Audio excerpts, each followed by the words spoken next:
বিসমিল্লাহির রহমানির রহিম।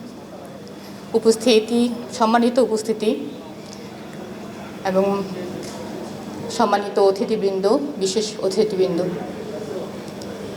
আমার প্রাণপ্রিয় শহীদ পরিবার, আহত যোদ্ধা, জুলাই যোদ্ধা এবং সাংবাদিক, প্রাণপ্রিয় সাংবাদিক ভাই বোন, আসসালামু আলাইকুম। আমি 5ই আগস্ট যখন বাসা থেকে বের হই, আমার ছোট্ট জাবির তখন ওর বড় ভাইয়ের লেখা উই ওয়ান্ট জাস্টিস এবং সাথে ছিল ওর কণ্ঠে শেখ মুজিব কোন ঘোড়ার ডিম, জাতির পিতা ইব্রাহিম। আমরা সেদিন আমাদের মায়েরা, আমরা পুরো ফ্যামিলি সেদিন বের হয়েছিলাম অন্যায়ের প্রতিবাদ করতে। কারণ আমরা দেখছিলাম যে আমাদের ছোট ছোট সন্তানগুলোকে ওরা পাখির মতো মেরে ফেলছে। আমাদের সন্তান, আমাদের পুলিশরা, আমাদের দেশের পুলিশরা মেরে ফেলছে, যেটা আমরা মায়েরা নিতে পারছিলাম না। তো সেই প্রতিবাদে আমরা বের হয়েছিলাম, আমরা সাধারণ মানুষ, আমার পুরো ফ্যামিলির সাথে আমার জাবির। যখন আমরা বের হলাম লং মার্চে সকালের দিকে, ওখানে যখন বের হই, পুরো রাস্তাটা আপনার জনাকীর্ণ ছিল, এক ফোঁটা জায়গাও ছিল না যে এত মানুষ ছিল। দেখে মনে হচ্ছিল যে মানুষ যেন তার স্বাধীনতার আশায় রাস্তায় বের হয়েছিল। তারপর যখন 2টার দিকে এই লং মার্চ থাকলো না, তখন বিজয় মিছিলে পরিণত হলো। আমরা দেখলাম যে ওইখানে বিজয় মিছিল মানে পুরো বাংলাদেশের মানুষ তখন রাস্তায় নামা। তখন তাদের মধ্যে সেই আকাঙ্ক্ষা যে আমরা স্বাধীন হয়েছি। আমরা যখন স্বাধীনতার সেই স্বাদ নিচ্ছিলাম, সেই মুহূর্তে আমি দেখছিলাম যে এত মানুষ, ওরা কিসের জন্য তখন রাস্তায়। আমি তখন ওর বাবাকে ফোন দিই, যে জাবিরের বাবাকে বলছিলাম, দেখে যাও, আমরা তো 71 দেখিনি, আমরা 24 দেখছি। এত মানুষ যারা স্বাধীনতার এই স্বাদ নিতে এসছে, তুমি প্রজন্ম চলে যাবে, এই দৃশ্য দেখবা না। তখন জাবিরের বাবা আমাদের সাথে জয়েন হয় এবং আমরা জাবির সহ ওরা সব ভাইরা তখন এই বিজয় দিবস উদযাপন করে, বিজয়ের আনন্দ উদযাপন করে। ঠিক 4:30টার দিকে ওরা আমার ছেলেকে, যখন গোলাগুলির আওয়াজ শুরু হয়, আমরা তখন দ্রুত বাসার দিকে যেতে থাকি। সেই মুহূর্তে ওরা আমার ছেলেকে গুলিবিদ্ধ করে এবং কুয়েত মেডিকেলে নিয়ে যাওয়ার পর রক্তক্ষরণে ও শাহাদাত বরণ করে। আজকে আমার কথা হলো, আমরা কি উই ওয়ান্ট জাস্টিস লেখা যে আমার ছেলে যে প্লে কার্ড নিয়ে ঘুরছিল, ও কি সেই জাস্টিস পেয়েছে? ও জাস্টিস পায় নাই। আমি প্রথম আলোর পত্রিকায় দেখতে পেলাম ওরা তথাকথিত আয়নাঘর বলে সম্বোধন করছে।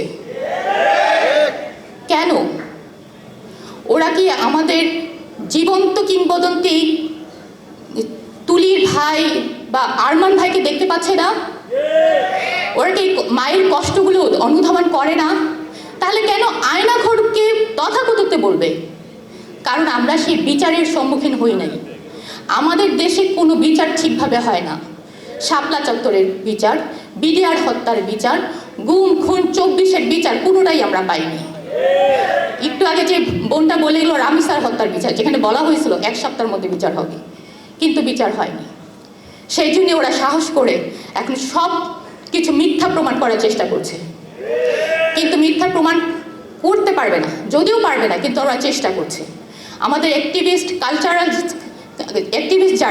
অ্যাক্টিভিস্ট যারা, তারা বিভিন্নভাবে ভয়ানকভাবে চেষ্টা করছে কিভাবে জুলাইকে অসম্মান করা যায়। আমরা অবশ্যই এই অসম্মানের জবাব দিব ইনশাল্লাহ।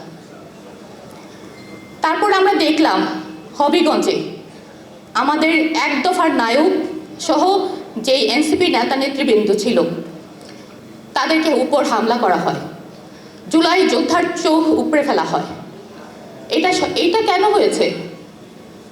আমরা কি ধারণ করতে পারছি তো জুলাই আমরা কেন এই জুলাই যোদ্ধার চোখ এখনো উপরে ফেলানোর মতো ঘটনা দেখছি? কারণ আমরা বিচারের মুখোমুখি হই নাই। বিচারহীনতার রাজনীতি বা বিচারহীনতার যে রাষ্ট্র কোনো দিনেই সামনে করতে পারবে না, ফ্যাসিস্ট মুক্ত রাখতে পারবে না। আমরা নতুন নব্য ফ্যাসিস্ট হতে দেখছি। মাত্র 30% টাকায় জমির মালিক হয়ে নতুন বাংলাদেশের গড়ে তোলার স্বপ্ন দেখা বাংলা বসতি। আমরা দেখতে পাচ্ছি আমাদের যেই কমিশনগুলো, সেই কমিশনগুলো বাতিল করে দেওয়া হচ্ছে। পুলিশ কমিশন, দুদকের চেয়ারম্যানকে অপসারণ, মানব অধিকার কমিশন সব বাতিল করে দেওয়া হচ্ছে। কেন? ওনারা বিচার বিশ্লেষণ করবেন। বিচার বিশ্লেষণ তো ওনারা রেখেই করতে পারতেন, ওনারা বাতিল করে কেন করবেন? যেই পুলিশ গুম করবে সেই পুলিশে আবার তদন্ত করবে, এটা কিভাবে সম্ভব? তো আমরা আসলে ফ্যাসিস্টের দিকেই যাচ্ছি কি না সেটা আমাদেরকে চিন্তা করতে হবে। এরপর আমরা যে 70% রায়ের যে গণ রায়, সেটাকে আমরা উপেক্ষা করতে দেখছি। আমরা দেখছি যে গণহত্যা, আমরা যে জুলাই সনদ বাস্তবায়ন হওয়ার কথা, সেখানে এটা প্রতিনিয়ত বলা হচ্ছে অক্ষরে অক্ষরে পালন করা হবে, অক্ষরে অক্ষরে পালন করা হবে।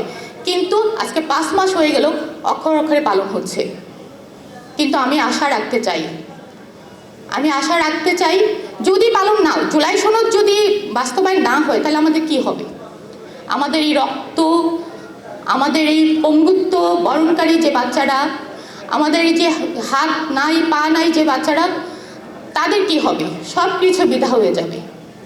কিন্তু আমি আশা রাখতে চাই, আমি বেগম খালেদা জিয়ার ছেলে, জিয়ার সন্তান, শহীদ প্রধানমন্ত্রী জিয়ার সন্তান, তার উপর আস্থা রাখতে চাই। ওনার গায়ে ওনাদের রক্ত, উনি অবশ্যই আমাদের সাথে বেইমানি করবেন না। আশা রাখছি জুলাই সনদ অতি শীঘ্রই বাস্তবায়ন করবেন এবং আমাদেরকে একটি নতুন বাংলাদেশ, একটি সমৃদ্ধ বাংলাদেশ উপহার দেবেন। আসসালামু আলাইকুম।